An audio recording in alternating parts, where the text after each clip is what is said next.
algo al respecto. Bien, voy a empezar yo con una pequeña introducción y consta que no nos hemos puesto de acuerdo con Guillermo, es para conectar el tema con, a ver, si hay personas aquí, los voy a admitir porque de otra manera no me dejan ver. Admitir, admitir, admitir y admitir. Bueno, miren, la pregunta que yo les estoy haciendo y que me hago aquí es, ¿tiene una teoría general la medicina familiar? Y vamos a ver si esto se conecta con lo que el maestro Guillermo nos va a comentar más adelante. Déjenme enseñarles unas 3, 4 imágenes más. A ver, los que sí, estamos con la lluvia tradicional de los que llegan tarde. Bueno, Eh, esta imagen que viene, yo la obtuve del libro de McWhinney. Bueno, yo la elaboré a partir de datos de McWhinney. Habla muy sucintamente. Ahorita te lo, eh, para ir a echar gas, ¿no? Es que compañeros, por dije, favor, serán tan traigo, mira, amables no que cerrar traigo ya sus nada, micrófonos. mira. Aunque sea, déjale hecho Cier- esto. Ahorita te Cierren sus deposito los micrófonos, por 500. favor, compañeros. Este, bueno, por eso es bueno empezar con nosotros para que ya cuando esté con el ponente ya estemos atentos. Miren, ah, las relaciones interpersonales son fundamentales en la vida biológica. Las relaciones interpersonales influyen sobre el sistema inmune. Ya platicamos en las últimas 2 sesiones sobre la psico-oncología y sobre un enfoque biopsicosocial en el infarto agudo del miocardio y pudimos darnos cuenta de cómo el sistema inmune está en medio de una encrucijada, ¿no? Bueno, de los años 50 se sabía que el aislamiento social, es decir, la escasez o la ausencia de relaciones interpersonales, era claramente un predictor de mortalidad general, por todas las causas, sea un infarto, cáncer, lo que fuera. Ah, pero no había una explicación biológica, es decir, la sociología se adelantó a la medicina, como es común, para decirnos que había factores sociales en medio de la enfermedad y la salud. Y les quise poner aquí unos 4 renglones de un artículo publicado en 2000, bueno, en 2010, pero la referencia respecto a 1997, donde dice en mi traducción lo siguiente: los ambientes emocionalmente apoyadores promueven el desarrollo saludable de los sistemas reguladores, incluyendo el sistema inmune, el metabólico, el sistema nervioso autónomo y el eje hipotálamo-hipófisis suprarrenales, lo que tiene consecuencias en la edad adulta. Vean en qué referencia estamos hablando. De 1997, publicado en un artículo de 2010 con el título de las relaciones sociales y la salud, un problema, un punto álgido para la política de salud.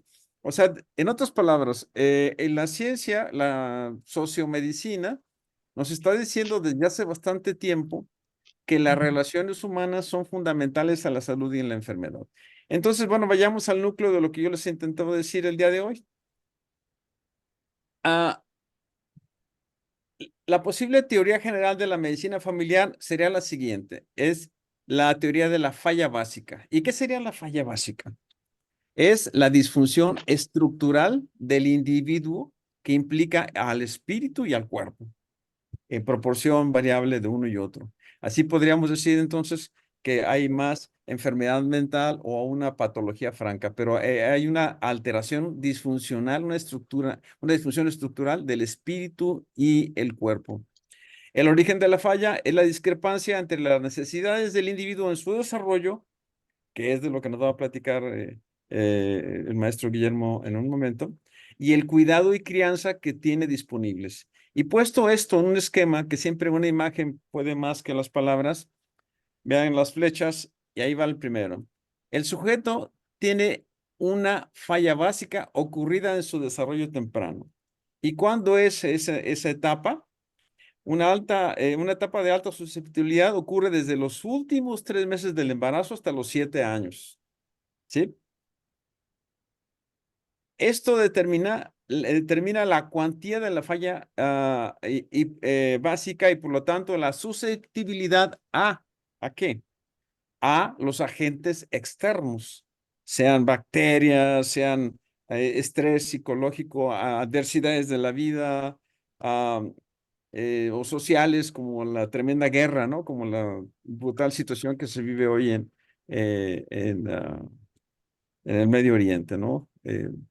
Bueno, dificilísimo de mencionar. Bueno, entonces, la enfermedad clínica que uno observa es el resultado, en realidad, de la falla básica, un síntoma de la falla básica. Y esto es lo que Valiant en 1957 nos dejó y nos heredó.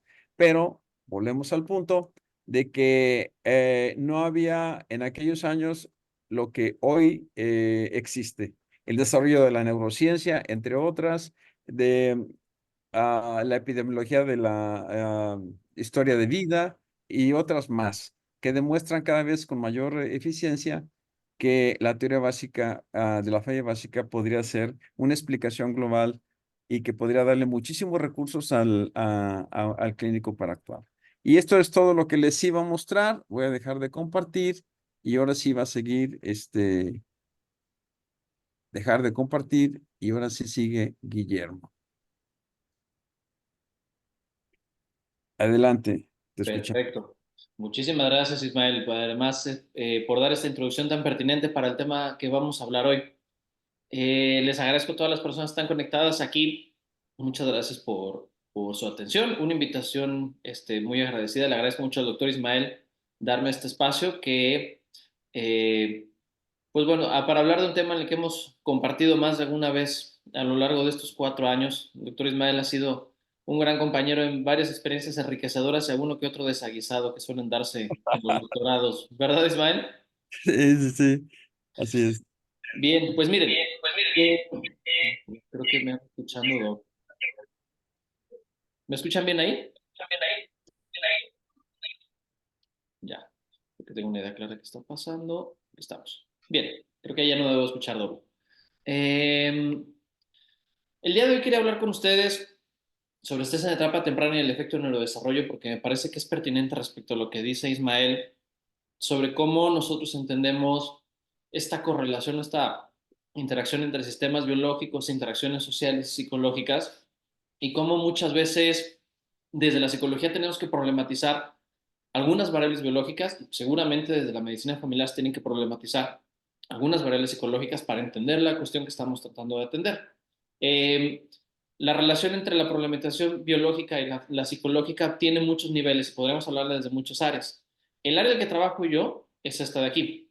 ¿Cuál es el efecto del estrés de etapa temprana en el neurodesarrollo? Específicamente, mi tema de tesis es el efecto que los antecedentes de estrés en etapa temprana tienen sobre la toma de decisiones en adolescentes. Es, digamos, un tema todavía más acotado.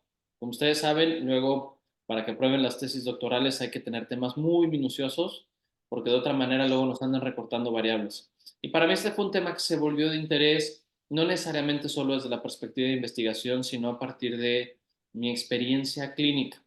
Para mí, cuando estaba en la licenciatura, estudiar cuestiones de estrés me era muy interesante. Ahí en la licenciatura de mi tesis tenemos un laboratorio de psicofisiología donde podemos hacer mediciones biológicas específicamente del sistema nervioso autónomo, reacciones de temperatura, ritmos cardíacos, tasas de respiración. También podíamos hacer mediciones, por ejemplo, de cortisol ante diferentes condiciones estresantes. Años después, como Mico trabaja en la clínica, es mi primera experiencia a entender cómo es que las experiencias en etapa temprana pueden haber modificado algunas estructuras cerebrales que son, digamos, requisito para ejecutar procesos cognitivos complejos. Y específicamente me remito a un caso, trabajando con un niño de una casa hogar, que alrededor de los 10 años buscando estas estrategias iniciales para poder tener un lazo terapéutico que fuera significativo y que pudieran permitirnos ir cumpliendo algunos otros objetivos, empezamos a tener dificultades para que él identificara a qué cosas le gustaba jugar, ¿no? Con qué cosas se emocionaba, qué le llamaba la atención. A final de cuentas, ustedes saben que una intervención clínica con niños siempre es muy importante encontrar aquellos puntos de motivación que son, pues digamos, nuestro primer paso. Y después de esta primera experiencia, me di un clavado de nueva cuenta a los modelos de estrés, pero ahora desde etapa temprana. Y me encontré un montón de investigación que me parecía muy pertinente para mi trabajo clínico y por el cual me parece que es esencial avanzar, que es cuál es el efecto sobre estas variables tan sensibles, como decía Ismael, en el neurodesarrollo que tiene estar continuamente expuesto a estresores o que tiene estar expuesto a estresores muy potentes. Y creo que no solo a nivel profesional se ha vuelto esto importante, sino que es cada vez más común que nosotros tengamos eh, exposición a este tipo de información. Si ustedes se meten a redes sociales y tienen el hábito de a lo mejor ver contenido de psicología o de salud mental o de salud pública, todo el tiempo estamos encontrando personas que catalogan experiencias como traumáticas. Y eso creo que es importante tenerlo presente porque, a ver, a todas las personas nos hace sentido la noción de trauma e inclusive probablemente podemos atribuirle a la noción de trauma algunas cosas que no le corresponden, pero definir qué es un evento traumático se ha vuelto un proceso muy complejo. La operacionalización de eso tiene varios años y no hemos logrado poder dar una definición contundente, sino que hay escuelas al respecto. Final de cuentas, también con los constructos psicológicos suele haber un debate sobre qué implica un evento traumático o no, más pensando que el término trauma es un término que tomamos prestado de la medicina y después se empezó a desarrollar como una etiqueta psicológica, que ha sido muy funcional. Sin embargo, la delimitación entre lo que es un evento estresante y lo que es un evento traumático, en sus extremos se podrá entender bien, pero en sus litorales no tanto. Y a raíz de eso, empezamos con una serie de exploraciones sobre lo que implica el trauma, que sí nos reflejan muy bien como el progreso de los datos que tenemos, pero también nos habla del reto que implica entenderlo. Digamos que desde probablemente inicios de la psicología clínica hasta los 80s, la tendencia para entender estrés en etapa temprana o eventos traumáticos en la infancia era como hacer una categorización evento a evento. Es decir, que vamos a explorar la relación sobre el desarrollo emocional y el abuso sexual, o del abuso físico y el desarrollo de la autoestima. Categorías muy específicas de evento traumático o de evento estresante. Más o menos la década de los 90 se tiene un cambio importante. Hay un estudio muy famoso que es el estudio de las seises. Seguramente alguna vez alguno de ustedes o alguna de ustedes habrá escuchado hablar al respecto. Es un estudio muy interesante donde se hace una encuesta a gran escala y se intenta correlacionar la presencia de algunas enfermedades crónicas e inclusive después en algunos trastornos psiquiátricos, porque fue un estudio con varias fases, y su relación con experiencias adversas en algún punto de desarrollo. Lo que van encontrando los autores es que la relación es mucho más potente de lo que habían anticipado. Pareciera que la predisposición de algunas personas a la hora de tener pues, alguna falla sistemática en algún sistema que fuera relevante, podía rastrearse muy bien a la presencia de estresores potentes o continuos en etapas muy vulnerables. Y entonces, muy similar a lo que decía el doctor Ismael, nuestras secuencias de recuperación, reparación, mantenimiento, etcétera, eran interrumpidas de manera radical. Esta es una imagen del estudio original en la cual podemos ver que se planteaba una especie de cadena de efecto en la cual una experiencia estresante modifica de manera radical, o una serie de experiencias traumáticas modifica de manera radical la manera en la que interactúas socialmente, las estrategias que tienes para regularte emocionalmente e inclusive el desarrollo cognitivo, esencial para poder, digamos, como adaptarnos a una serie de circunstancias que son parte de nuestra vida cotidiana. La incorporación de conductas de salud, por lo tanto, se volvió mucho más compleja. Ustedes, probablemente mucho mejor que yo, podrán explicar cómo el que una persona tenga una vida saludable también implica, aunque no quiero decir que necesariamente es consecuencia de, también implica una serie de conductas que promueven la salud. El cuidado de la alimentación, el seguimiento médico, el ejercicio, hábitos de sueño, etc. Sin embargo, todas estas conductas implican un nivel de disciplina importante. De manera recurrente, seguramente lo habrán experimentado, encuentran a personas que no logran adherirse a tratamiento y que muchas veces no logran adherirse a tratamiento, no porque el tratamiento que se les esté planteando tenga un reto significativo o porque tal vez el medicamento que se le está sugiriendo esté fuera de su alcance, sino que no se logran adaptar como ajustar al tratamiento porque pareciera que dentro de su comportamiento no existe este nivel de autorregulación relevante para tener una buena adherencia. Y eso se empieza a relacionar mucho con experiencias de estrés en etapa temprana. No solo estamos hablando digamos, comportamientos que promueven la salud en algún sistema biológico básico, sino que también podemos ver una susceptibilidad a desarrollo de trastornos psiquiátricos. Ustedes saben que muchas veces se ha explorado el lado de la neurociencia para entender algunos trastornos, todavía no estamos en la posibilidad de hablar de causa y efecto de muchas de las psicopatologías que son comunes. Pero empezamos a ver esta relación. Este fue un cambio radical de paradigma en los 90, porque entonces empezamos a establecer una conexión entre la como disrupción o la variación en los esquemas que nos ayudan a responder ante situaciones de estrés y regular el efecto que tienen situaciones estresantes en nuestra vida cotidiana y una secuencia de, digamos, como deterioro en diferentes niveles que después nos hacen muy susceptibles a desarrollar enfermedades crónicas. Este estudio dio paso a un enfoque que se llama enfoque acumulativo. Seguramente ustedes lo han escuchado más como las famosas ACEs o Adverse Childhood Experiences, experiencias adversas en la infancia. Y este es un enfoque muy interesante porque aquí, a diferencia de hablar de los eventos únicos y tratar de entender si hay una diferencia en el efecto que genera, por ejemplo, la violencia psicológica contra la negligencia o el abandono, empezamos a hablar de el acumulado de eventos estresantes o el acumulado de eventos traumáticos. Y entonces, cuando hacemos referencia al abordaje acumulativo, de lo que estamos hablando es, entre más experiencias adversas se hayan presentado a lo largo de tu desarrollo, es mucho más probable que tú tengas un efecto adverso en algún área importante a nivel biológico, psicológico o social.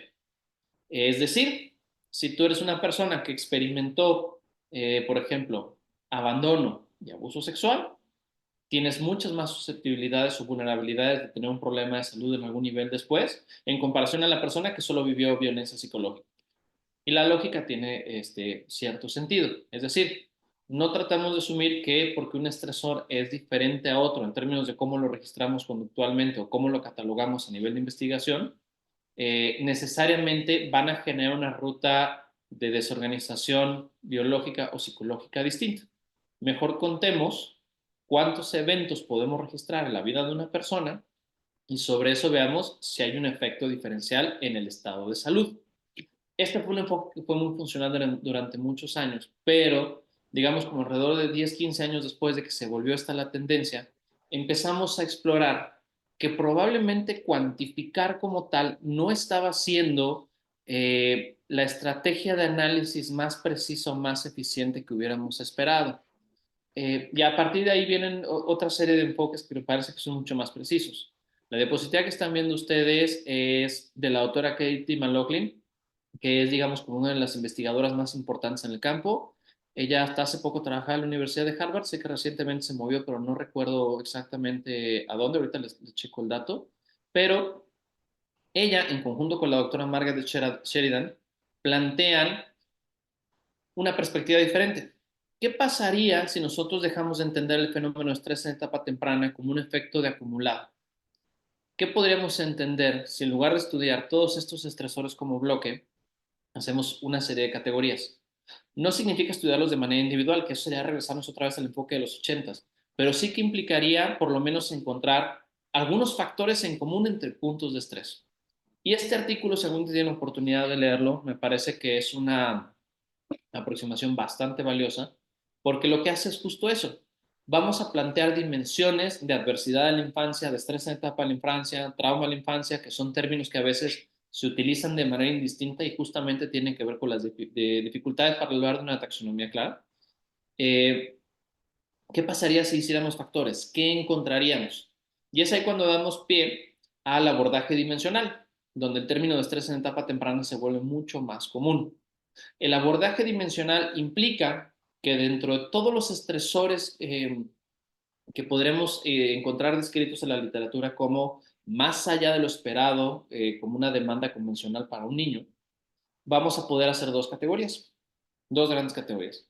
Los estresores o las experiencias traumáticas catalogadas como daño o posible daño, que implica ser lastimado o creer que va a ser lastimado, y aquellos catalogados como privación, que hace referencia a la sustracción de una especie de estimulación que se considera crucial para el desarrollo.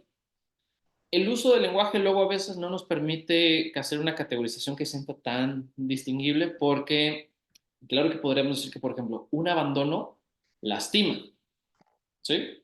Pero por lo pronto esta es la categorización propuesta y sí hace referencia a algunos requisitos a cómo se va seleccionando qué tipo de estresor va en la categoría de daño o en la dimensión de daño, qué tipo de estresor va en la dimensión de privación.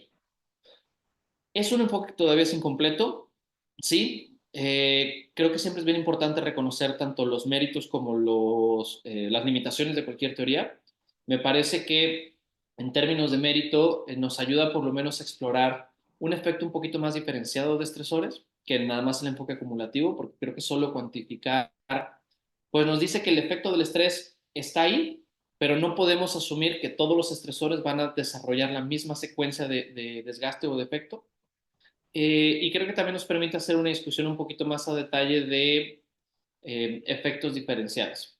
Pero también la idea de que solo existe la categoría de daño y privación podría ser como que se sienta un poquito artificial o caricaturizada. Ciertamente, y una cosa que tenemos que entender bien en la etapa temprana, en el campo de estrés en la etapa temprana, es que podríamos asumir algunas fases y estamos en fases iniciales.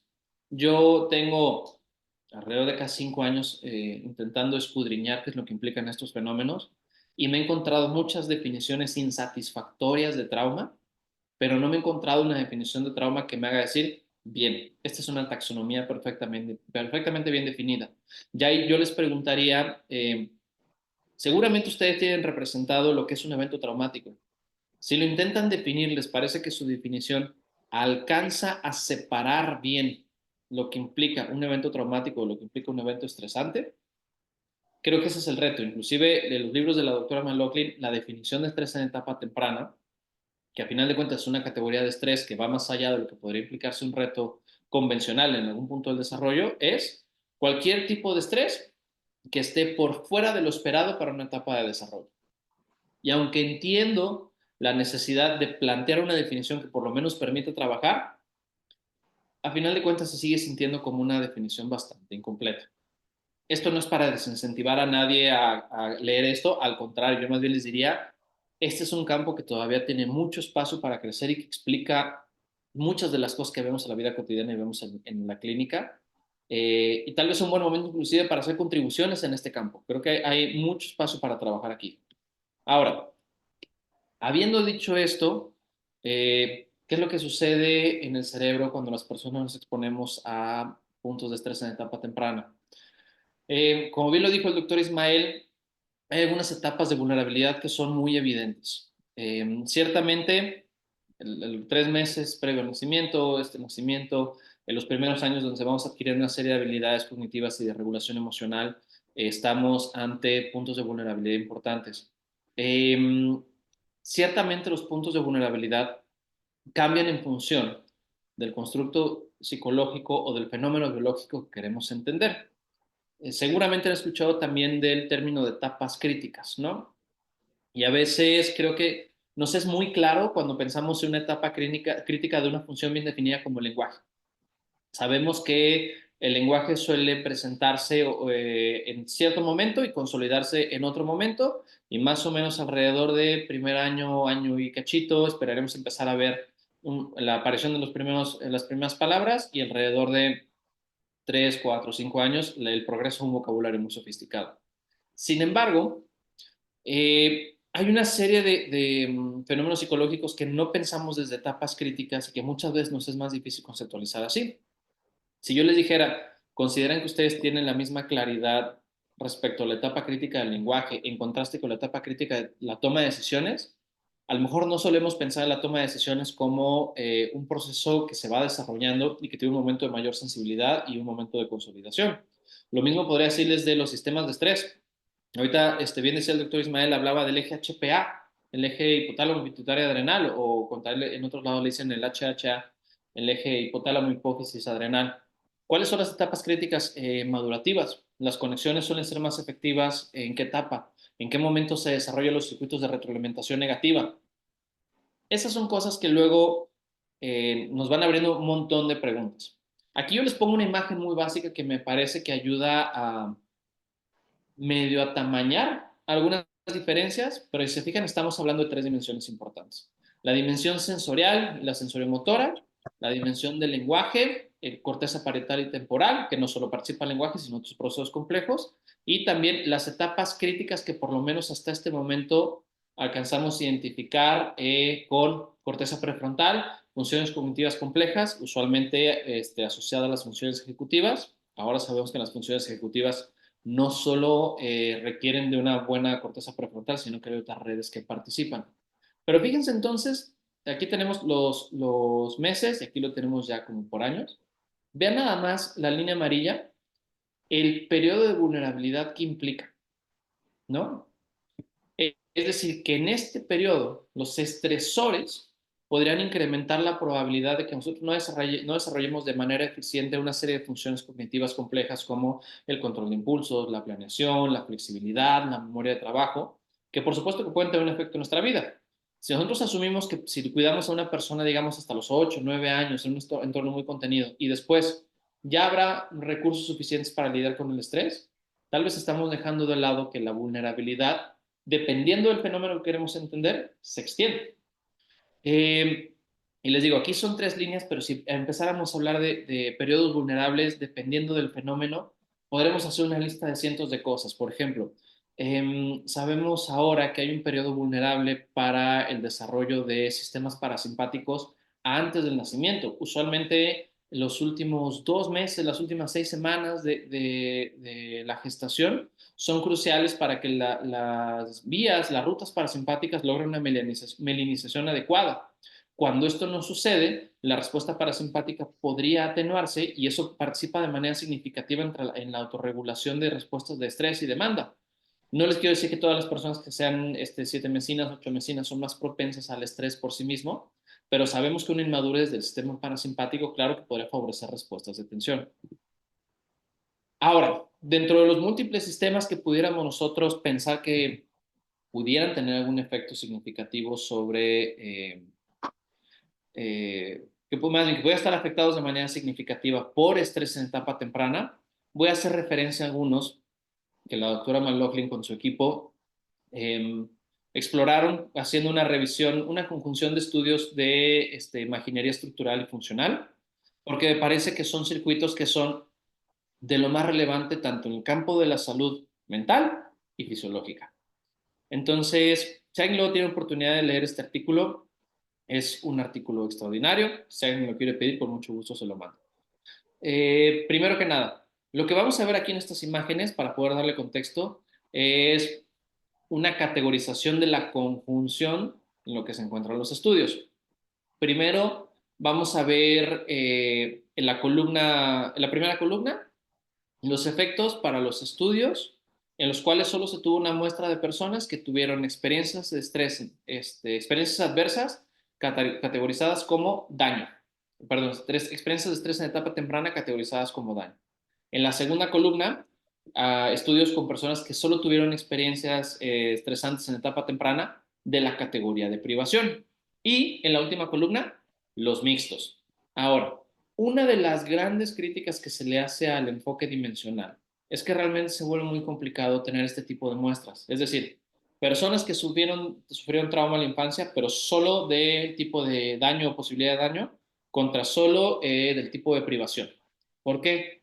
Porque sabemos que si una persona experimenta un evento traumático en la infancia, es altamente probable que pueda estar expuesto a otro. Y no necesariamente se van a dividir por categorías. Entonces, tal vez estas muestras, aunque bien cuidadas, son más artificiales y no necesariamente representan el fenómeno como lo vemos en vida cotidiana. Entonces, ¿qué es lo que encontramos aquí? Se fijan, este no es exactamente un corte coronal, pero sí lo estamos viendo de frente. Aquí tenemos primero que nada en amarillo las zonas amigdalinas.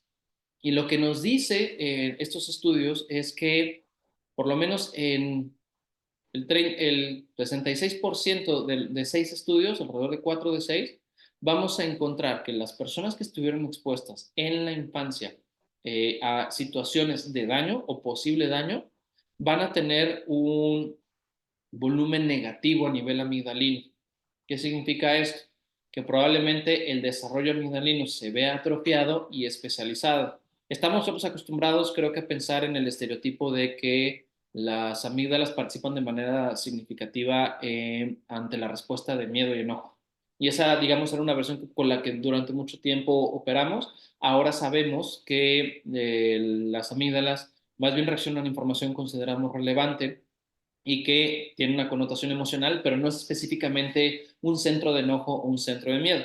Entonces, miren, por un lado, lo que vemos aquí es que el volumen de las amígdalas tiene una relación negativa con la experiencia de estrés en etapa temprana. Pero, si nos vamos al estudio de abajo, en la misma condición de daño, vamos a ver una relación positiva entre experiencias de daño y la activación de la amígdala. Es decir, que entre más posibilidades de que una persona fuera lastimada a lo largo de su desarrollo, más era necesario que reclutara actividad amigdalina.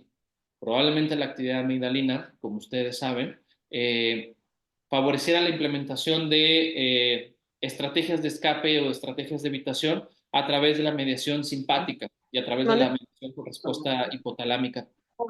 Incrementa la posibilidad de que nosotros podamos huir de una situación o pelear una situación en particular. Eso creo que es importante tenerlo presente.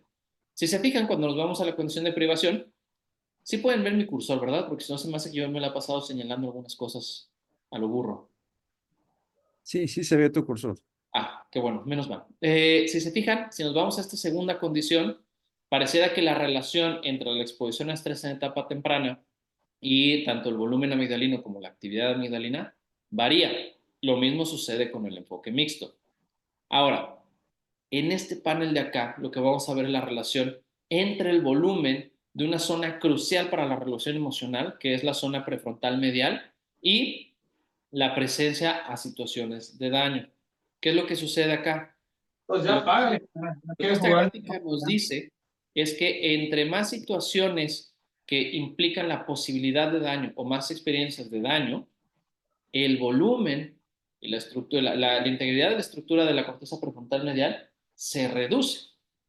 Eh, Sin querer hacer un modelo simplista, pero tampoco sin querer meter en mucho detalle, sabemos que hay circuitos de retroalimentación negativa que van de zonas amigdalinas, circuitos hipocampales, a zonas prefrontales mediales.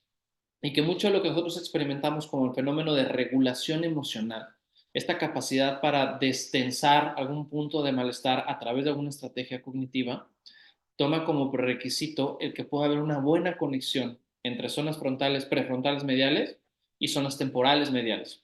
Entonces, si yo veo que esta zona cerebral no se consolida o no tiene conexiones efectivas o a lo mejor tan como enriquecidas como esperaríamos, es posible que la implementación de estrategias psicológicas o estrategias conductuales para limitar un malestar afectivo no se dé de manera tan eficiente. Piensen, por ejemplo, si les ha tocado trabajar con personas que experimenten trastorno generalizado de ansiedad o algún trastorno de ansiedad. Muchas veces intentamos proveer de herramientas psicológicas y esperamos que esas herramientas psicológicas luego ayuden a regular respuestas biológicas, respuestas fisiológicas. Para lograr esto, necesitamos, digamos, un poco de integridad en esta vía. No quiero decir que esta vía es la responsable de la regulación, porque ya sabemos que hay luego problemas cuando queremos hacer causa y efecto entre lo biológico y lo psicológico, pero por lo menos es requisito. Si nos vamos digamos, a las figuras de aquí al lado, vemos que la relación con privación y con enfoques mixtos es un poquito más inestable. Y lo mismo acá, la conexión entre zonas prefrontales mediales y amígdala pareciera que oscila en función del tipo de estrés en etapa temprana que hayas experimentado a lo largo del desarrollo, pero la relación no es tan consistente. Y esto va a ser una característica común en estas investigaciones. ¿Por qué? Nuestra capacidad para encontrar relaciones consistentes entre datos dependen de una medición muy precisa de los datos. Ahora, nos vamos a otra dimensión que me parece que es muy significativa y que tiene que ver con la actividad de la ínsula.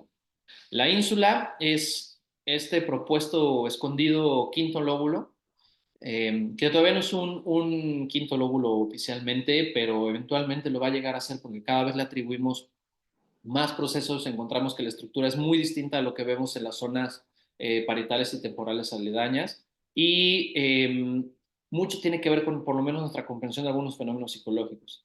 Pareciera que la ínsula participa de manera significativa en lo que nosotros entendemos como la interocepción, nuestra capacidad para registrar cambios corporales viscerales. Cuando nosotros decimos que una persona tiene ñáñaras en el estómago, que déjenme decirles que los centennials ya no entienden lo que es una ñáñara, cuando me toca darles clases los de primer semestre, batallo, diciendo que las mariposas en el estómago no representan bien lo que es una ñáñara. Pero bueno, se están perdiendo los valores.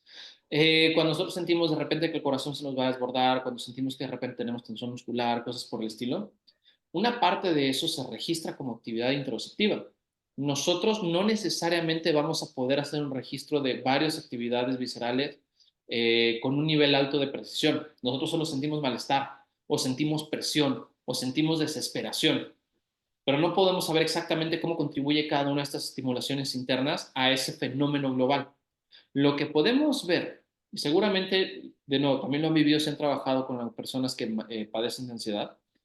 Quienes experimentan ansiedad luego reportan experiencias fisiológicas adversas de una intensidad importante.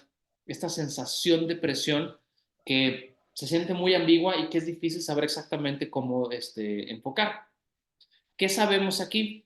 Que las personas que tienen mayor exposición a experiencias en etapa temprana con la posibilidad de daño o con daño, violencia, abuso sexual, abuso físico, etcétera, también violencia intercomunitaria es una cosa importante, tienen más probabilidades de tener actividad insular. Es decir, que las zonas del cerebro que a lo mejor van a integrar esta recepción de la actividad visceral van a hacerlo con mucha mayor intensidad y que probablemente esto participe de alguna manera en este fenómeno que la gente luego describe como es que sentí que iba a perder el control, sentí que mi cuerpo estaba a punto de explotar, sentí que se me iba a salir el corazón por la boca.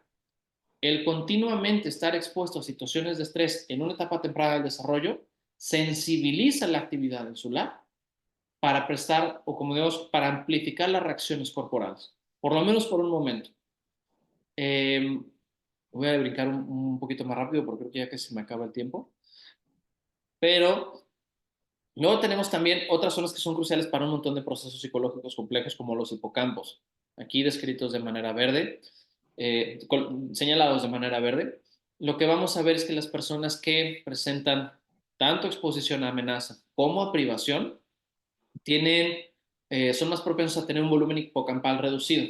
Ustedes saben que el hipocampo se ha encontrado que se involucra en procesos de regulación emocional, pero también en procesos de aprendizaje, la regulación de la memoria a corto plazo, la consolidación de la información, la evocación diferida, cosas que son cruciales para aprender en diversos entornos, involucran actividad hipocampal.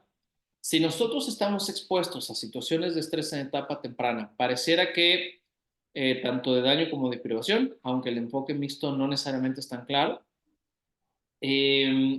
tenemos más probabilidades de presentar cambios estructurales que no favorezcan las funciones hipocampales convencionales. Y en algunos casos, ¿qué vamos a ver? La activación hipocampal ante situaciones de amenaza incrementa.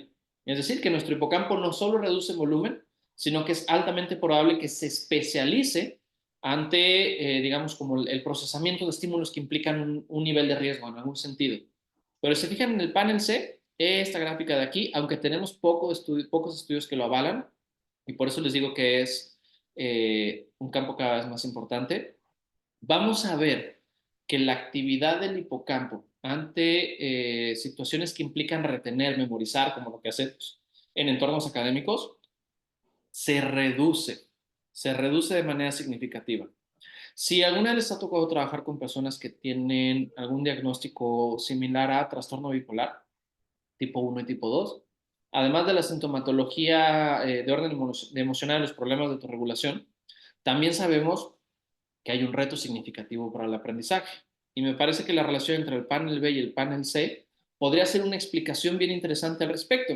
Es decir, que una serie de estructuras cerebrales que son factores disposicionales cruciales para el desarrollo de aprendizaje, pareciera que son insensibles ante condiciones que no impliquen demanda emocional, pero cuando la demanda emocional está presente, se sobreactivan.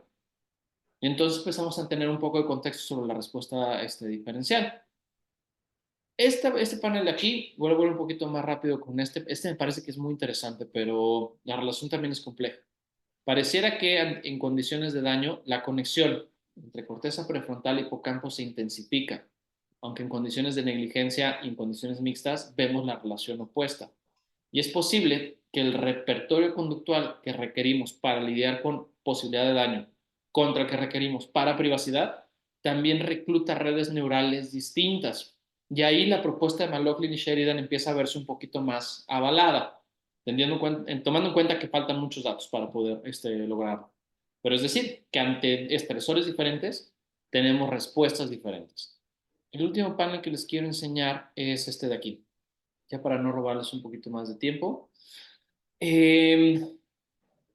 No es extraño que cuando trabajamos con personas que tuvieron antecedentes de estrés en etapa temprana, además de tener la queja o digamos, motivo de consulta del malestar emocional como hipersensibilidad o hiporreactividad, podamos presentar problemas de aprendizaje en algún nivel.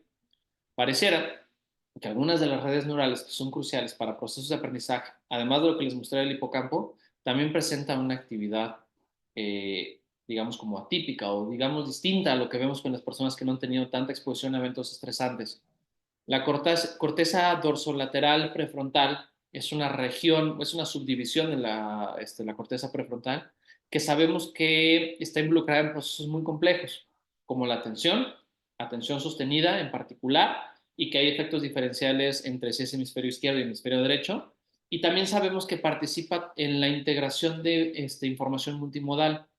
Usualmente sabemos que es una zona que se activa cuando hacemos actividades de memoria de trabajo, la capacidad para retener y manipular datos en el corto plazo, la planeación, la flexibilidad, etc.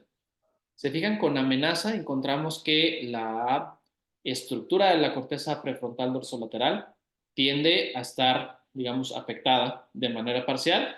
Con privación, pareciera que la relación es mucho más clara, que entre más situación de privación uno experimente, una privación que se considere traumática, más probabilidades vamos a encontrar de una alteración estructural en la corteza dorsolateral. Las regiones parietales también hemos encontrado que son muy importantes para fenómenos atencionales. Y la conectividad frontoparental en particular para esta regulación de la selección de estímulos relevantes. Ahora, lo último que les quiero mostrar aquí, este es otro artículo que es bien importante, y este es ahora sí el último elemento que les enseño, para no saturarlos mucho. Aquí estamos hablando de fenómenos sistema nervioso central. ¿Qué pasa cuando exploramos la relación sistema nervioso central con sistemas periféricos? También pareciera que se ha encontrado que la exposición a experiencias adversas en la infancia, o experiencias de estrés en etapa temprana, tiene un efecto radical sobre los mecanismos con los que regulamos estrés. En algunos casos podemos hablar de una sensibilización de los mecanismos. Es decir, que las personas reaccionan con una intensidad muy potente ante estresores que tal vez serían más convencionales si en su historial clínico hubo experiencias adversas en la infancia. Sin embargo, no quisiera decirles que esa relación, que suena bastante lógica, es unidireccional, porque estamos viendo el efecto opuesto. En algunos casos, personas que han tenido experiencias adversas en la infancia van a tener una hiposensibilidad de respuestas de estrés. Y el ejemplo que más claro que me gusta poner, digamos, en clase para como representar esto, si ustedes piensan en tal vez a una persona que en etapa de pubertad, 12, 13, 14 años, ha cometido algún crimen violento. Un requisito para poder cumplir un crimen violento es lidiar con el malestar emocional que te puede generar eso. Y en entrevistas con estos ejemplos de los niños sicarios o los chicos que están muy acostumbrados a enfrentar a la policía, figuras de autoridad, otras figuras que podrán ejercer violencia, un elemento en común está que no les despierta a lo mejor el nivel de miedo que nos daría a nosotros. Si ahorita les dijera, a ver, salgan a la calle y busquen al primer policía que vean y patéenlo, a lo mejor no se animarían a hacerlo porque empezarían a sentir una reactividad fisiológica que les detendría. Pero ¿qué pasaría si esa reactividad fisiológica estuviera aplanada? Y no solo en ese momento, ¿qué pasaría si el sistema que se encarga o los sistemas que se encargan, no que se encargan, pero que se involucran en generar la respuesta de alerta, no pudieran activarse a la potencia, que ya tuvieran un efecto de desgaste? Pues entonces sería más probable que pudieran patear a ese policía sin tener la experiencia de miedo que podríamos tener a lo mejor en este momento. Y es algo que sucede de manera muy convencional cuando tenemos a personas que han tenido antecedentes de estrés en etapa temprana.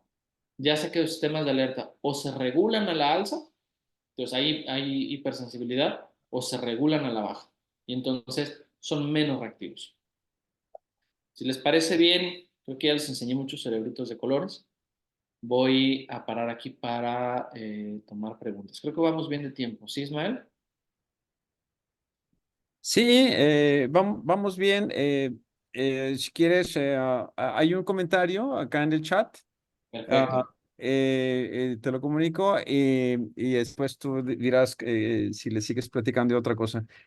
Nuestra compañera la doctora Gabriela Guadalupe Ruiz cita a la terapeuta Shulamit Graver Ujú, respecto a su idea de trauma como una experiencia aterradora, ¿verdad? Vivida con muchísimo miedo, ujú. acompañado con una impotencia enorme, no puedes resolver el problema, salirte de ahí, y con la sensación de que tu vida está en riesgo.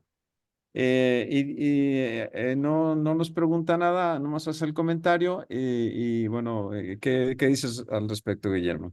Yo creo que es una muy buena definición. Definitivamente nos ayuda a hablar mucho de cuál es como la distinción entre un estrés convencional y lo que puede ser catalogado como un evento traumático. Y creo que justamente tener varias definiciones de trauma es lo que nos va a ayudar como a explorar y operacionalizar bien este fenómeno.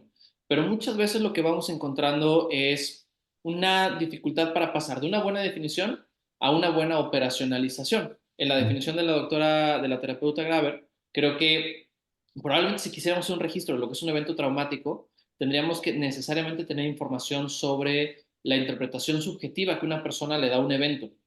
Y Sí, muchas veces ahí topamos con pared porque los instrumentos que tenemos buscan delimitar cuáles son eventos de estrés en etapa temprana independientemente de la atribución que la persona le dé. Y un ejemplo muy claro es que luego si ustedes buscan el Childhood Trauma Questionnaire, que es un cuestionario muy común, ahí vienen ya catalogadas una serie de experiencias, ¿no? Y algunas que perfectamente podremos entender como traumáticas y otras que probablemente necesitaremos explorar la atribución para entender o poder dimensionar si es un evento catalogable como traumático o no. El caso muy claro, y una cosa que me encontré al principio, porque una variable que me pedían mucho durante la investigación de la tesis era encontrar un esquema de registro de estrés en etapa temprana que fuera bueno. Y entonces, en varios registros viene la experiencia del reactivo de, yo pasaba, cuando era niño, pasaba más de 5 horas solo en mi casa, o más de 6 horas solo en mi casa. Y trabajando con algunos niños o con algunos chavos con los que estuve compartiendo durante estos 4 años, pues a ver, algunos sí interpretan el estar solos en casa o solas en casa como una situación profundamente estresante, pero para otros es tan parte de la vida cotidiana que no da una respuesta emocional. Puedo entender por qué un instrumento hecho, no sé, a lo mejor en Massachusetts, podría decir, claro, pues aquí la idea de dejar a los niños solos no es muy común, o hecho en Suiza, pero en México es una práctica cultural que por muchas razones suele darse. Y entonces la operacionalización sin tener la facilidad para integrar la perspectiva subjetiva, se vuelve muy retador. Pero creo que es una muy buena aportación que hace la doctora Gabriel. sí. Yo creo que es muy importante lo que acabas de decir, Guillermo, porque desde el punto de vista de la investigación es fundamental operacionalizar una variable, ¿no? Pero desde el punto de vista clínico, la situación es diferente. Ah, no necesitamos llegar a como una finura que sería para otros fines. En la clínica, tal vez una de las cosas más importantes sea qué significa para la persona, ¿sí? Y hay otro problema, además. ¿Cuántas cosas nos han causado un enorme estrés y no lo recordamos?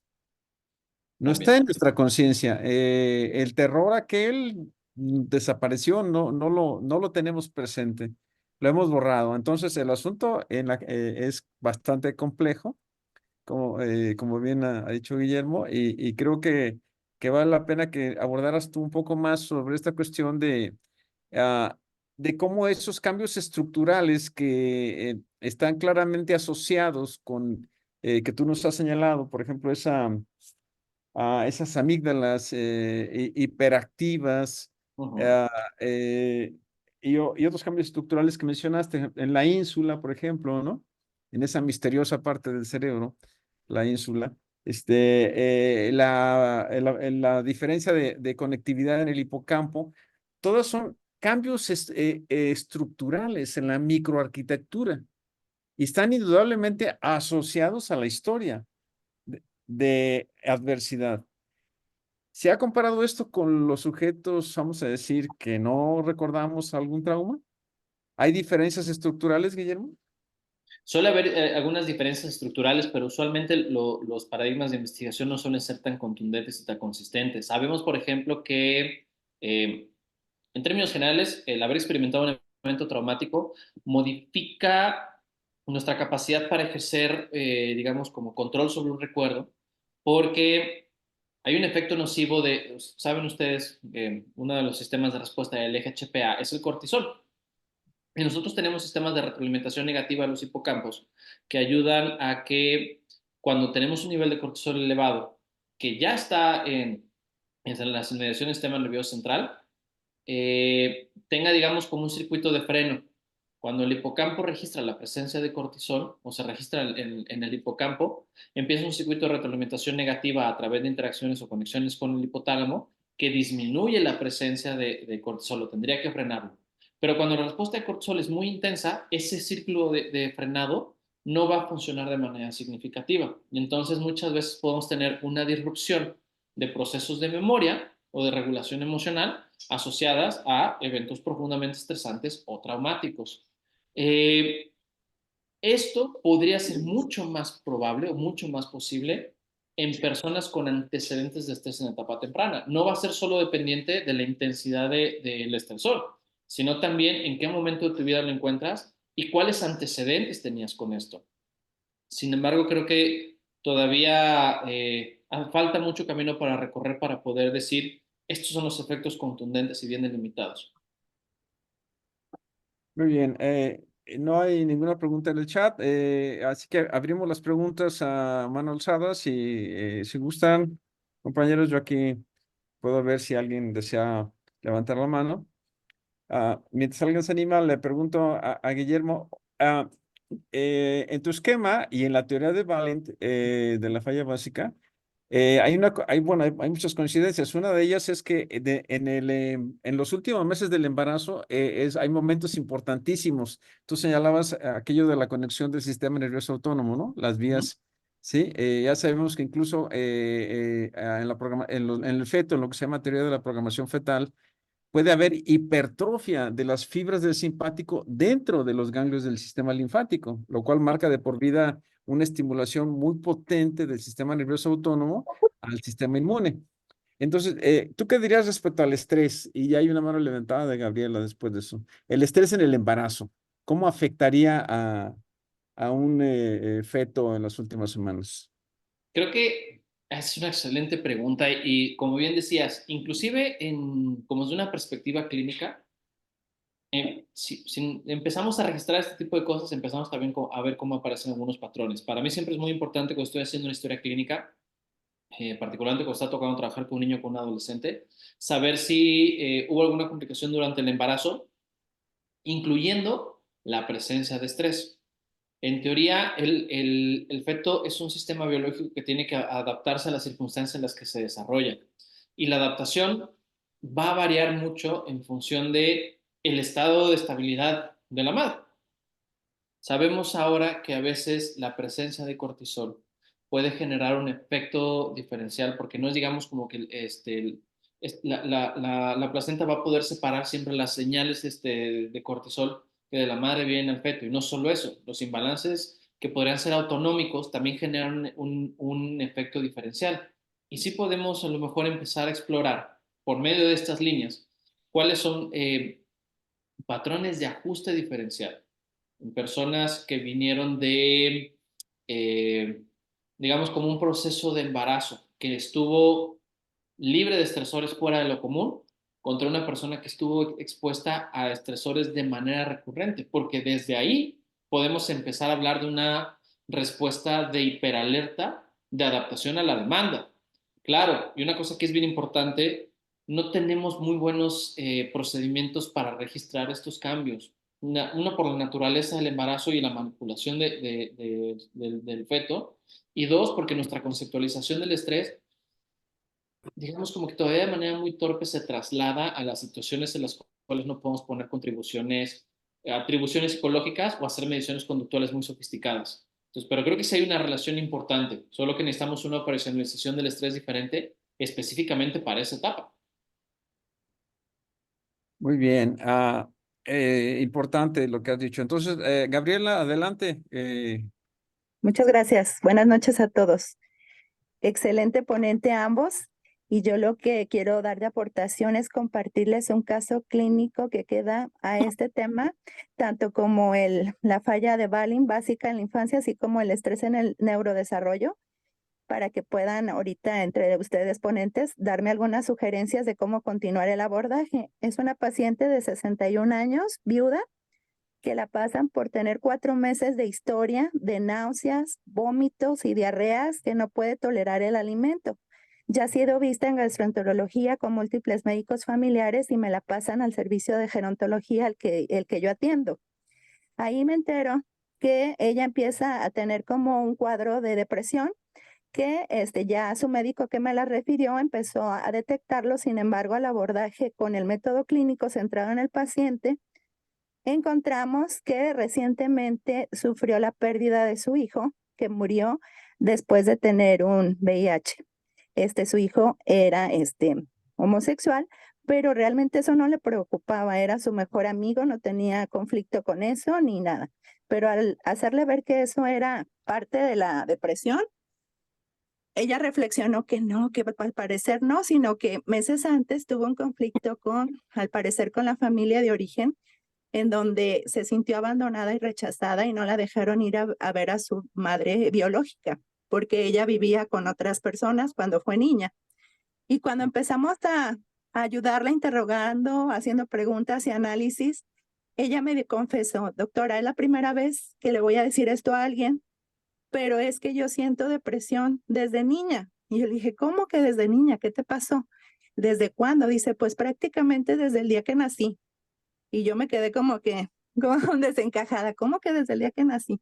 Lo que pasa es que ella fue abandonada por su madre biológica y la partera que la atendió la regaló. Y de ahí se vino la cascada de eventos estresores para ella, pero los había bloqueado. El evento de la pérdida, de la muerte de su hijo no fue el que la desencadenó, sino cuando al querer ir a ver a la madre que murió biológica, la rechazó toda la familia. Además, ahí mismo en la consulta empezó a recordar que había sido víctima de abuso también sexual, por parte de familiares que además le recriminaban. Perdón, todavía se me va el aire por mis secuelas de COVID, ¿eh?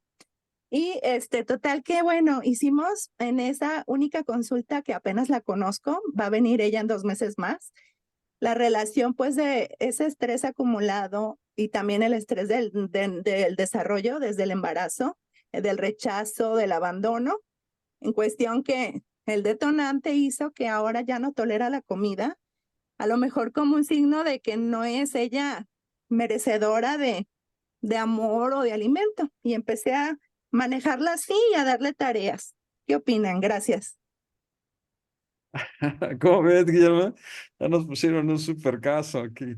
Pues todo un caso, doctora, digo, me parece que fue un excelente abordaje. Primero, creo que el enfoque centrado en la persona, en poder explorar un poco más a detalle, eh, pues, cómo ha sido su relación con la demanda a lo largo de su vida, pues creo que nos ayudó mucho a poner algunas piezas de rompecabezas cruciales, así lo hubiéramos entendido como un problema de un sistema en específico. creo que el primer paso, y que está muy bien dado, es establecer una relación entre una serie de eventos demandantes y el ajuste que se tiene a ellos. Y qué bueno que la va a seguir viendo. Yo creo que una posible buena exploración cuando las personas consideran que han estado en una situación de estrés tanto tiempo que ni siquiera pueden pensar en qué implicaría estar en un esquema diferente, es justo ese esquema diferente que tenemos que trazar porque es ahí tenemos que caminar. Si lo pensamos de una perspectiva psicobiológica muy puntual, necesitamos identificar cuáles son, sí, estrategias de afrontamiento, eso es bien importante, pero también cómo están sus procesos de reparación. ¿En qué momento una persona que se siente rechazada desde el primer respiro puede tener este nivel de alerta que viene con esa sensación de, desde que existo, no tengo un lugar? Desde que existo, no tengo una red de apoyo. Desde que existo, vengo con una sombra que me marca el desprecio y el rechazo de quien tenía que ser mi cuidado más básico. ¿En qué momento se suspende esa inercia de estrés? Y esa inercia tendrá muchos conceptos psicológicos y tendrá muchos elementos biológicos. Porque si yo constantemente me percibo como una persona que ha sido rechazada eh, simplemente por existir, sin darme cuenta, es probablemente que tenga una serie de hábitos que de manera continua van activando mi sistema simpático y que no permiten que sistemas biológicos básicos inicien procesos de recuperación. Y se van a desgastar un montón pues sí, de procesos cruciales y elementales. Entonces yo me enfocaría mucho en los recursos de afrontamiento y las estrategias de reparación. También me parece muy significativo que no pueda registrar el fallecimiento del hijo, al que cataloga como su mejor amigo, como un detonador de estrés. No quiero decir que no estoy de acuerdo con ella, pero entonces más bien pone la pregunta de cuál es el nivel de estrés que maneja en su vida cotidiana, que pareciera que este no es un evento al que ella le puede atribuir un fuerte golpe emocional. ¿Sí? Yo por esas cosas me pondría a pensar, no sé tú, Ismael. No, pues mis respetos, ¿no? Tendría que como repensar mucho, pero yo creo que Gabriela está haciendo precisamente ese acompañamiento empático, ¿no? Y viendo no una enfermedad, sino una persona, y creo que necesitaría platicarse mucho, ¿no? En un grupo Valen, como dicen acá, también se ayudaría mucho para entender cómo está ese médico, digamos, viendo la situación, qué emociones y sentimientos está como recibiendo, si los está distinguiendo, cuáles son suyos, cuáles no. O sea, es toda esa complejidad, ¿no? Yo agradezco que Gabriela nos plantee esta situación, pero creo que requeriría mucho detenimiento. Yo creo que lo has orientado muy bien, Guillermo. Muchas gracias, Este, doctora. Sí, fue un muy ah, buen caso que nos puso a pensar a todos. sí.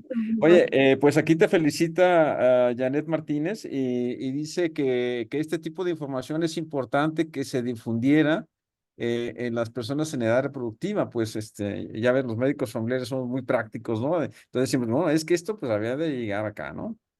Hay una Muchas gracias, pregunta. Janet. Y sí, coincido contigo que esta parte de divulgación sería muy importante. Entonces creo que vamos tomando todos los canales que nos sean posibles a todos. Exactamente. De hecho, creo que Guillermo, una investigación sobre qué piensan las personas sobre el significado del estrés en el embarazo, podrá dar una investigación interesante, ¿no? A ver, Seguramente, esto dice las teorías, ahora, ¿qué piensan las personas, no? de Y acuerdo, entonces, totalmente de acuerdo. podríamos tener una información que nos ha dejado de lado, ¿no? Bien, hay una pregunta acá de Guadalupe Palmira Ramírez que dice, ¿el trastorno del espectro autista podría ser a causa de trauma? Uy, es una muy buena pregunta. Creo que hay una tendencia ahora a querer luego muchas veces entender algunos problemas psicopatológicos como secundarios al trauma. Y tiene mucho sentido pensarlo así, porque si nosotros ponemos a ver como la evidencia que tenemos respecto al efecto que podría generar sobre el neurodesarrollo, el haber tenido eventos traumáticos en etapas cruciales, decimos, claro, hay una serie de redes neurales que están asociadas a procesos adaptativos importantes y si vemos que hay una disrupción de estas redes neurales, la adquisición o la eficiencia de la que se ejecutan estos procesos deberá estar alterada.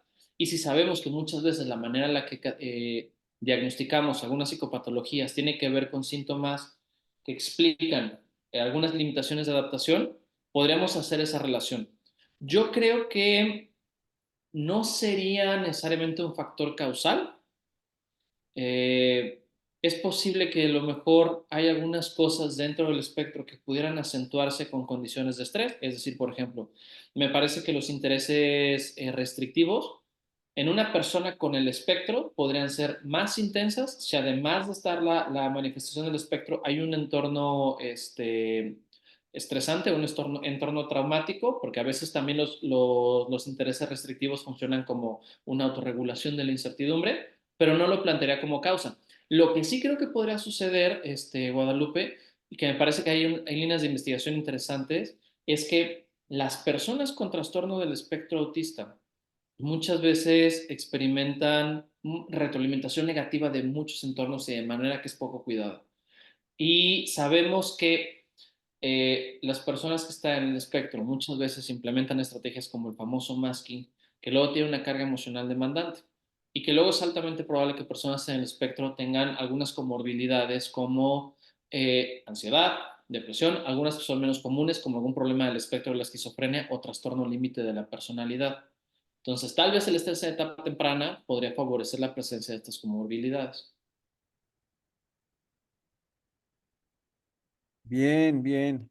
Eh, Oye, Guillermo, ¿tú qué piensas después de lo que has presentado? Digo, hay varias felicitaciones, pues desde luego, Gilberto, Julián y otras, pero no quiero que pase esta evaluación que tú mismo harías. Lo que tú has planteado, ¿cómo lo ves con la idea de la teoría de la falla básica de Valiant? O sea, lo que tú planteas, estos cambios estructurales, en la microarquitectura cerebral. ¿Se asocian o no con esta teoría?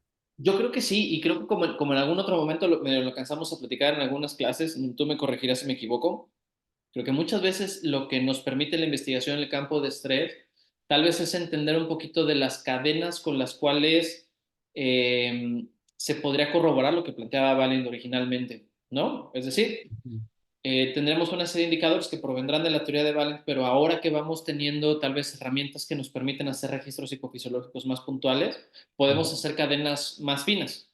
Pero al Ujú. final de cuentas, digamos, el planteamiento original se ajusta muy bien a lo que vamos platicando ahorita y a muchas otras cosas que están en el campo del estrés, no solo el de estrés de etapa temprana. Sí, entonces, Guillermo, esto nos llevaría a decir que la teoría biopsicosocial, es decir, que está unido lo biológico, lo psicológico y lo social, que interactúan, que se relacionan, que se retroalimentan para causar trastornos, pero también para hacer terapia, ¿no? Por ejemplo, el caso que nos ha planteado Gabriela, nuestra doctora Gabriela, y lo que tú le has recomendado y todo esto. Es claro que la terapia de la palabra, la terapia de la relación compasiva, tiene un efecto. Por Entonces, supuesto. no deberemos estar revisando realmente qué estamos haciendo como médicos y como terapeutas con nuestros pacientes, Guillermo. ¿Será que estamos confiando demasiado en los medicamentos, en las cirugías o en terapias de nuevo tipo, ¿no? Que aparecen por ahí cada cierto tiempo, ¿no? Que hacen milagros. Totalmente, de ahí nos vamos a poner a lo mejor algunos imanes. Eh, Mira, Ismael, creo que en ese sentido, no solo tendríamos que estar constantemente pensando en cómo interactúan ciertos factores que sabemos que son esenciales para el fenómeno de salud y la experiencia humana, eh, sino que además de tener una perspectiva integral, creo que inclusive tendríamos que estar constantemente pensando en todas estas suposiciones que tomamos como ciertas y que realmente nos ayudan a muy poco a tener una conceptualización compleja de lo que es la salud. El ejemplo más claro es la división entre lo psicológico y lo biológico. Hemos heredado una manera de pensar respecto a nuestro cuerpo y nuestra mente, nuestra identidad, nuestra personalidad, que está dicotomizada. Y es una herencia que tenemos, ¿qué te gusta? 4.000 años con eso, y todavía se manifiesta en muchas de las cosas que hacemos. Sí. Creo que sería bien importante poder hacer una exploración de los supuestos que nos impiden incorporar de una manera más funcional el modelo biopsicosocial, porque luego creo que desde ahí podemos detectar que algunas de las cosas que no entendemos, no las entendemos porque no empatan con una serie de intuiciones que se nos han como repetido y repetido y repetido, y con las que no podemos combatir si no las ponemos en palabras. Sí, muy bien, Guillermo. Oye, hay una pregunta de una persona, Gilberto Julián Salazar. Bueno, pregúntame, pero yo no sé nada de eso, así que te lo paso a ti. Dice, ¿qué relación existe entre el espectro autista y algo que llama la biodecodificación? Yo no sé qué es la biodecodificación.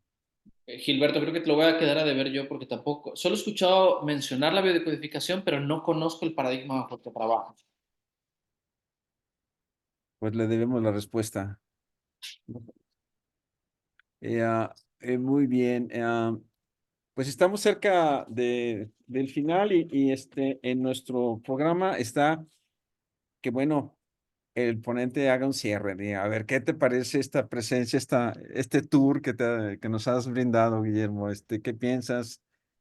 ¿Cómo te Miren, sientes? ¿Qué nos creo que, aconsejas? En fin.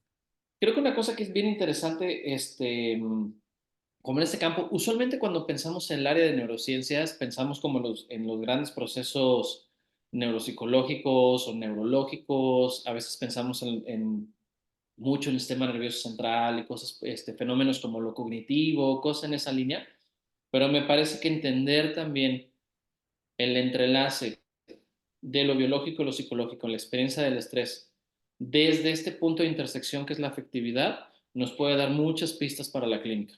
Yo desde que me he clavado más ahora a raíz del doctorado en entender estas cosas, siento que mi capacidad para problematizar casos y acompañar a pacientes ha cambiado.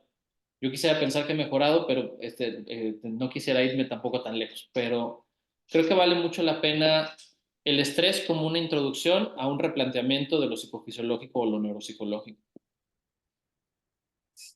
Oye, pues sí es muy importante lo que nos has dicho. Yo creo que, bueno, ahora me toca a mí como cerrar más o menos un poco esto.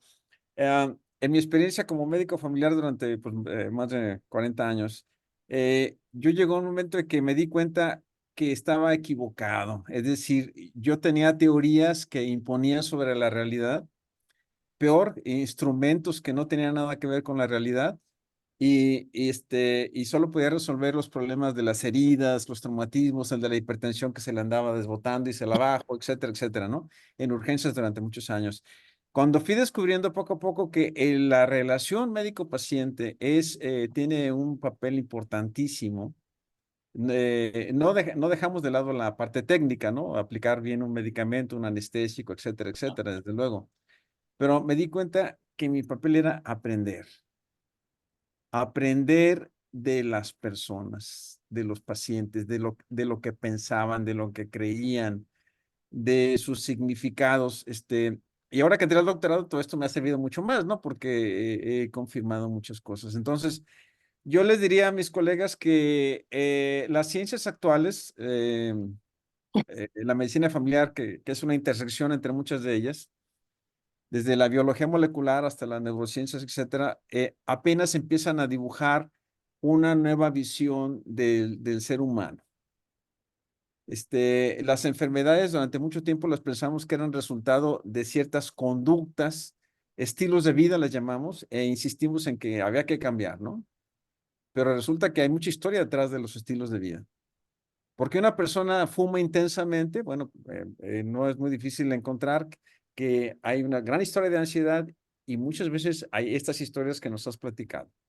Hay adversidades severas, hay historias que no se platican, hay historias que incluso no se escuchan.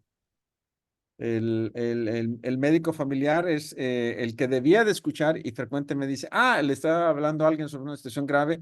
Sí, oiga, ¿y cómo sigue? ¿Se tomó sus pastillas? Haces a un lado todo lo que nos estaba platicando sobre el hijo o lo que está pensando, ¿no?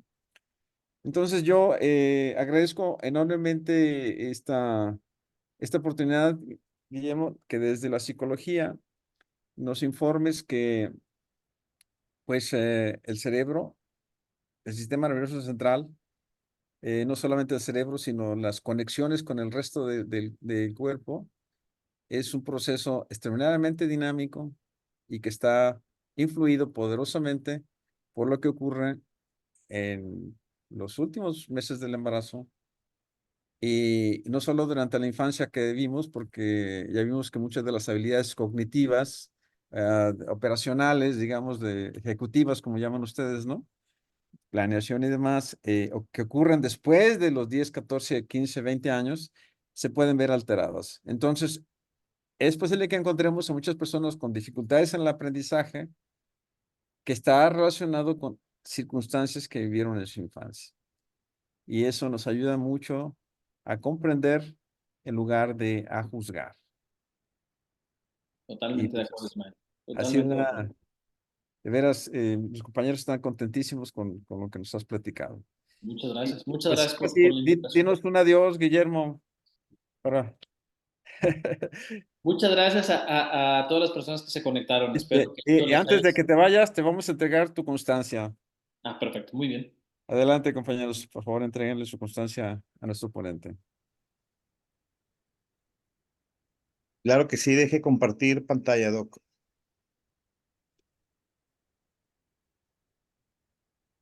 Deme un segundo.